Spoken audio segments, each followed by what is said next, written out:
Hi, Jeff. Thank you so much for coming on this podcast. I know that you've probably done thousands of these, so hopefully this will be fun too. Yeah, of course it'll be. I'm excited to talk to you. So we want to talk about obviously the new documentary, which is really so exciting.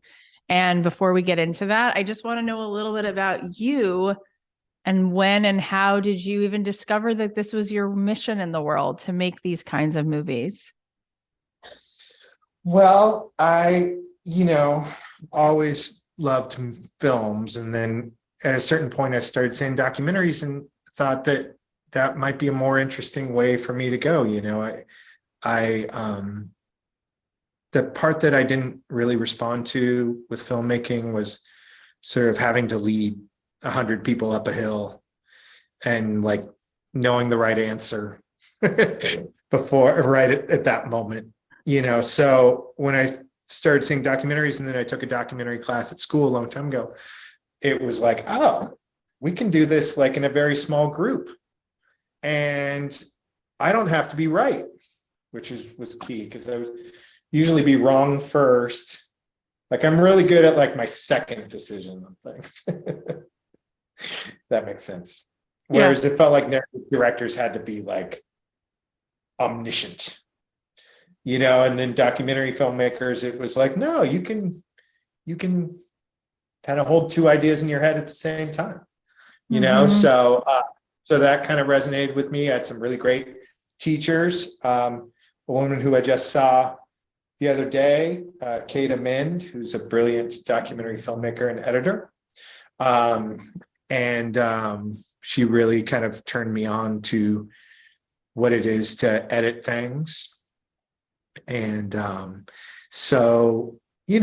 just kind of got lucky. My dad was always showing me films as a kid. It's something I try and do with my child now. She's only 8, but feel like I'm beginning. I hope this is a podcast because I just apparently am just going to keep going with your first question. It's totally a podcast and it's beautiful. I Okay, want to good. hear more about that. Keep going. So she's 8 and you feel like you are She's what? 8, and it was we were up in San Francisco playing the movie, and she is credited as the bug spotter on the movie.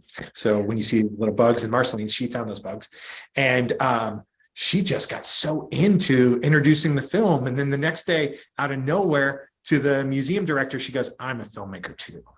And it was like, oh yes, like I'm getting her excited about something. Now, I don't know if she's going to be a documentary filmmaker, but the idea, my dad did it for me. I want to do it for my daughter. Yeah. The idea of getting excited about something and being passionate about something, I think is kind of the best thing you can do. Oh, yeah, I absolutely agree. I have 3 little girls, also 6, 9, and 10. And I love to see the lights turn on. And I love that your daughter was like claiming that for herself. Like she had that like larger than life moment.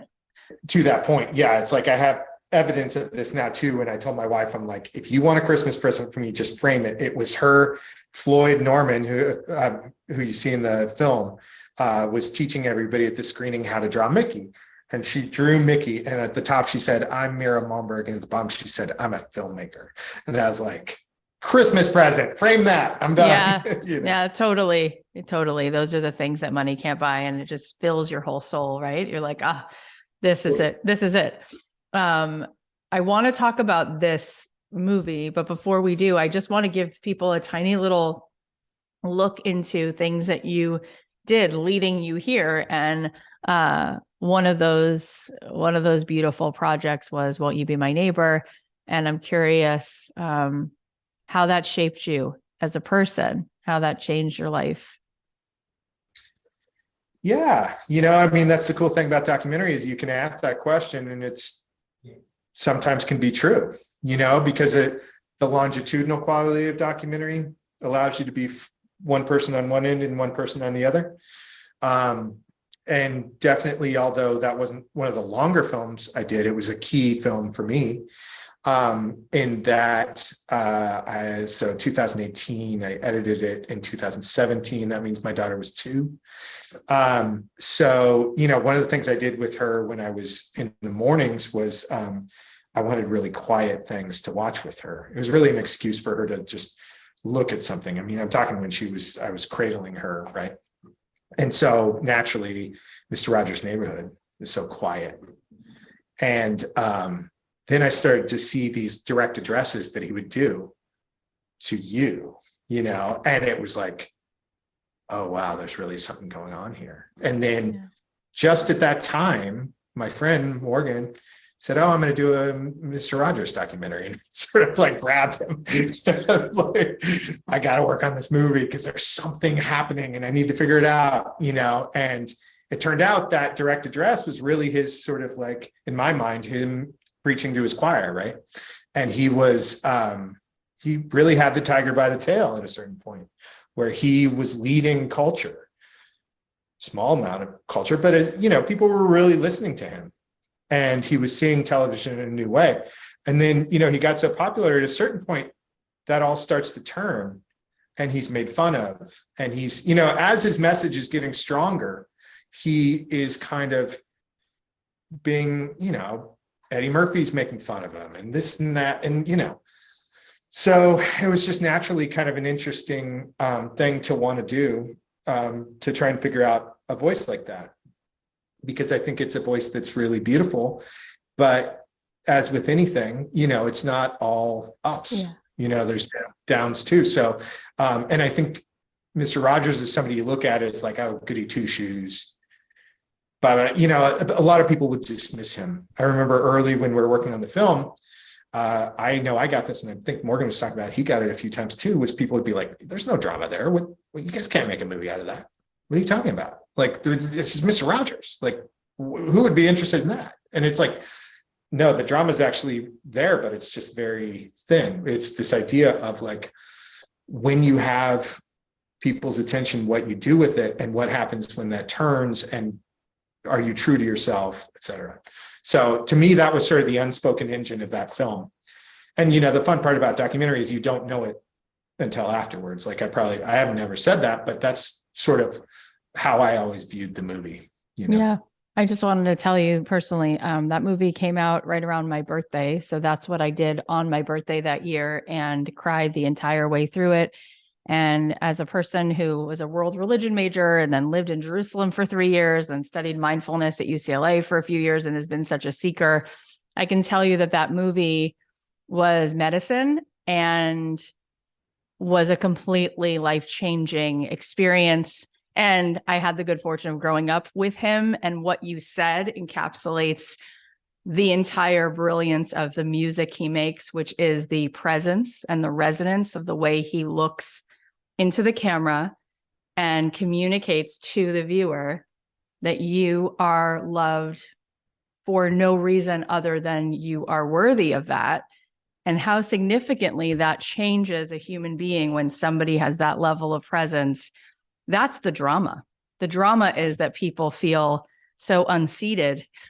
And here comes a person who is completely genuinely dropped in to what love itself feels like, with no ulterior hidden agenda. And it was amazing actually to watch the whole movie and go, wait, he doesn't turn out to be a pedophile. He doesn't turn out to be someone who had 3 affairs, because all of the heroes we loved, like JFK, and we still love, right? They turn out to have like human pasts and human lives. And he was just such a mic drop of a human being. So thank you for doing so much with that, because directing and editing are really, you're really telling the story in equal parts in just different ways. And it was just massively powerful. So thank you.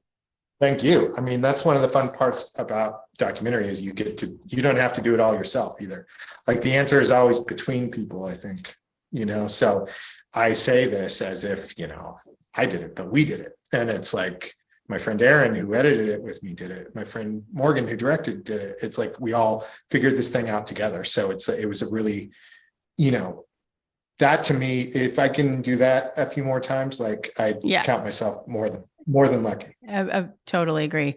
So let's talk about this movie that you've been working on most recently. What do you think is the magic in Mickey Mouse? There have been so many things that have tried to become as viral, as magnetic, and they have not reached that point. And there's something about this character and all that's come from it that has completely revolutionized so much of how people even experience magic or the holidays or anything that has to do with what feels larger than life. Why do you think that is? What did you learn in making this movie about Mickey Mouse? I mean, I think I learned that it's different for everybody, you know, like it's the way I kind of see it is that it's kind of as close to joy as we're ever going to get in a symbol. It's something that we all share, and it's very simple, like this, it's simplicity. And also its ability for you to kind of fluff it off as nothing, which it on some level is part of its power. So it's like an underdog in a way. It's got this little underdog quality to it. So, you know, apparently it's all about my daughter. I went to Disneyland with my daughter, and just the look on her face, she's one of those kids that ended up being in that first scene, because it was like, but on a previous trip before that, I saw her see Mickey for the first time, and it was like, is this just in our DNA? Like, what is going on? That this is so, you know, I mean, maybe it's seeing a 4-foot tall mouse was just funny to her as a 2-year-old. I don't know, but it's like, or a 3-year-old. But, you know, I think that a lot of it has to do with that character that was originally created, that was about perseverance and some of the things that Carmenita talks about in the film. And yeah, he's just sort of unstoppable as this thing that we all share all around the world for the last 100 years. I can't think of another symbol like it. Yeah, I can't either. You know, so funny, because this past Saturday night, we went to a very dear friend's son's bar mitzvah, and my daughter is 11. And I said, what do you want your theme to be? You know, she has a couple of years to think about it. And she said, well, what was yours? And I said, Disney. And she said, oh, what was that like? And I was like, oh, it was obviously going to be Disney, because I had a Mickey Mouse telephone, you know, the one where he holds his hand and you put the phone, back when phones looked like that. And I had Disney. Yeah. And Disney was like all around my room and all of that stuff. And we grew up not too far from Orlando. So I had gone to Epcot and Magic Kingdom so many times. And it brought back like all this, I can't even put it was like the wonder, the air that felt different as soon as we sort of even started speaking of it. And the music, I mean, we saw Alan Menken at Hollywood Bowl not too long ago, and every single song, you're like, I remember where I was. I know. And that's the thing about Mickey and Disney, is that like, it just knows exactly where to press the notes inside of you that turn you into magic itself. And I'm curious what you learned about Walt Disney himself. Where does this come from? That's a thread to him. What inside of him do you think allowed him to birth this? I mean, I think initially that feeling of being maybe overlooked, or, you know, perseverance, that kind of, you know, there's a whimsy there that it's a mouse. It's hard not to like a character who tries. Do you know what I mean? And both Walt and Mickey early on seem really like characters who are going to try. And that plays into the idea of belief. You know, I think a lot of the Disney thing is about belief. I've noticed a lot of the documentary subjects that I like talking about or working on or whatever, or watching, are about belief. Like if you can show me somebody in life who believes in something, you know, and part of what's awesome about belief is that there's no evidence. It's not only not required, it's necessary that you don't have evidence, right? So it's like there's a belief in Mickey of goodness and things like that. So I think when you're talking about early Walt Disney, who's trying like heck to stay away from the debt collectors and trying, you know, Oswald is stolen from him and he's got to figure something out. That's sort of that magic moment. And it's, you notice it's a moment he will use to tell his own story for the rest of his life. And it becomes mythologized. And, we felt like when we were doing that scene in Marceline, we were sort of trying to like play with and add to that mythology. But there is something there that's really magical in the power to get back up again and keep going because you believe you can do it, even if all evidence points to the contrary. Right. So I don't know. Does that answer? That's so beautiful. We just took the kids to Disney, and at the end, we were in Orlando, and it was pouring rain while we're watching the fireworks at the end, and the music that's playing is all about believing. And if you believe, and my daughter, I have a video of her screaming with joy because the rain was just pouring down. And I was like, this is the crescendo moment of my life. Like, how could this be better?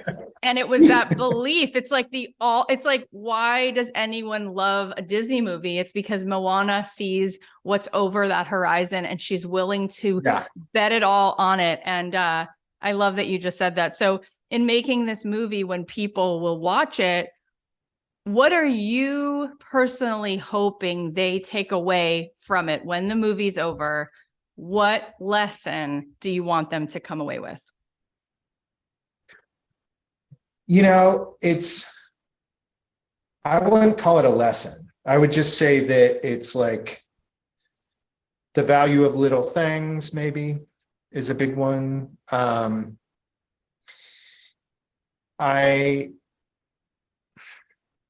For me personally, I think I'm finding when I'm at my best as a parent, it's about rediscovering joy.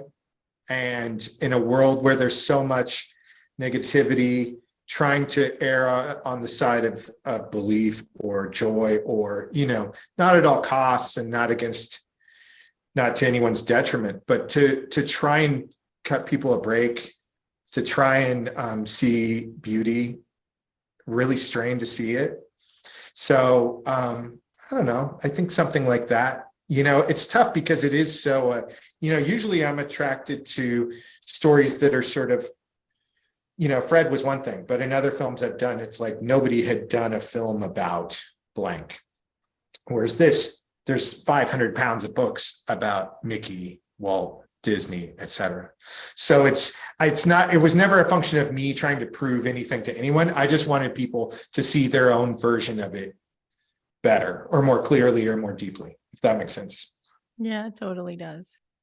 When you look back at the movie, is there a part of the documentary that for whatever reason just stays with you more? Maybe it was like a favorite part, or maybe for some reason, you don't know, just like you had some big emotional response to a certain scene in the movie? Well, seeing my daughter is nice. It's been a while and COVID kind of slowed down production. So it's like, she's 8 now. She was 4 then. That's sort of why I always put her. She was in Mr. Rogers. She was one of those kids who's looking at the screen. And, we watched it the other day and she didn't even recognize herself because it was so long ago. So that one gets me. On a geek art level, I really like the period where Mickey is sort of all things to all people and is traveling down I really find the work that Milton Glaser did with Mickey in Mickey Mouse in Vietnam to be really meaningful and beautiful. I think that was one of the things I wanted to do in the film was not, Disney is very sensitive to a lot of aspects with copyright and things like that, and we wanted to make sure we talked about that, but to me, the larger point there from my perspective was that because he is so close to us, we have all played with him in interesting ways. Yeah. So I was trying to create levels where it's like things like that comic book in the camp should have just as much meaning as Fantasia, or what Milton Glaser did. Milton Glaser's a hero of mine. He's somebody I really will always think back, getting to spend time with him, what he did and using that symbol so simply and twisting it. I wanted inside a Disney documentary to say that there's value in what people do with him, Yeah, that's beautiful. I want everybody to see it. And as we're signing off, for anybody who's listening who has dreams and aspirations of making documentaries or telling stories, what's one thing that you would offer as you've sort of become so successful? There are things that you've learned along the way, you know, success leaves clues. What's one of the clues you would offer in somebody who would be telling a story or making a documentary, even specifically, that you think makes it stand apart? I think that you should look for subjects to film that are bigger than your frame. You know, Mickey's certainly one of them. Fred was one of them. I feel like all of the things I've worked on, I've been lucky enough to be, and to realize that you are the frame to their picture. You know, you're trying to make the perfect frame to them and all their complications, right? And so and that comes down to things like listening and hearing what they're telling you. You know, I think a lot of times people early on, I'm sure I still do this, but I try and guard against it, is imposing my will on something. And instead, I think it works better in documentary when you let it filter through you. And, you know, that's a good thing for me to hold on to in my personal life in terms of listening to people. So I think it teaches you to be, at least documentary always teaches me to be a little bit of a better person in terms of I always think it's like me at my best. Like, you know, if only I were as good as I am in interviews of trying to really hear people and understand people in my daily life, like I would be doing great. So I think that's a really powerful point. I was interviewing Guy Raz for like the second time, and I said, "What do you think makes a great podcaster?" And he said, "The time I'm just listening," right? Because, gosh, could we all really take that away as yet another beautiful thing you said today? Because we are in a time where people aren't having conversations. You know, they're just reading hashtags. They're just looking at headlines and tweets. And it's like, to really sit and listen fully, you walk away with a much different picture. And so my documentaries are my favorite things to watch. And so thank you for making beautiful ones and for leaving us with that. Yeah, tell everybody where they can find it and where they can take part in viewing it. Sure. It's opening November 18th, Friday on Disney Plus. So click those remotes. I can't wait. Thank you so much. Thank you. It was really fun to talk to you. It was really fun to talk to you too. Cool. And great questions. And now I want to listen to your podcast. So thank you. Oh, thank you.